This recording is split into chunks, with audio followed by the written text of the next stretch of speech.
आज ना माझं लवकर उरकलं होतं, मग ऑफिसला जायला रेडी होते ते मस्तपैकी, म्हणून मी शूट करायला घेतलं.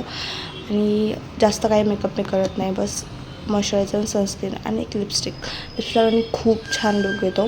मला तेवढंच आवडतं, त्यामुळे झाला माझा मेकअप. आणि नंतर मग मी ऑफिसला गेले. ऑफिसमध्ये शूट नाही केलं, पण येताना ना मी ऑफिसच्या खालून खूप सारी 2-3 झाडं घेऊन आले होते. आणि इथे जेवढी झाडं लावत नाही मी इथं ऑफिसच्या खालूनच घेऊन आलेले आहे. मग त्यांना मी असं कट करून व्यवस्थित लावत होते. याला जोपर्यंत मुळा येत नाही ना तोपर्यंत ह्याला असं पाण्यात ठेवायचं असतं. ह्याला मस्तपैकी असे व्ही शेपचा आकार दिला आणि त्याला असं मी एका ह्याच्यामध्ये लावून ठेवणार. आणि हे एक दुसरं झाड आहे, ते तर मोठं झाल्यानंतरच कळलं ते काय येते तुम्हाला. मग त्यासाठी मी कुंडी पाहत होते. कुंड्या आहेत माझ्यापाशी, माती नाही आहे, पण त्यामुळं मी ह्याच कुंडीमध्ये लावलं. त्या थोडंसं मोठं झाल्यानंतर मग मी वेगळ्या ह्याच्यामध्ये स्विच करेल. आणि मस्त नंतर थोड्या वेळाने जेवण बनवून घेतलं आणि म्हटलं तर चला उद्याची तयारी करून घेऊया. उद्या आषाढी एकादशी आहे, माझा उपवास असतो, त्यासाठी मी साबुदाणा भिजवून घातलं.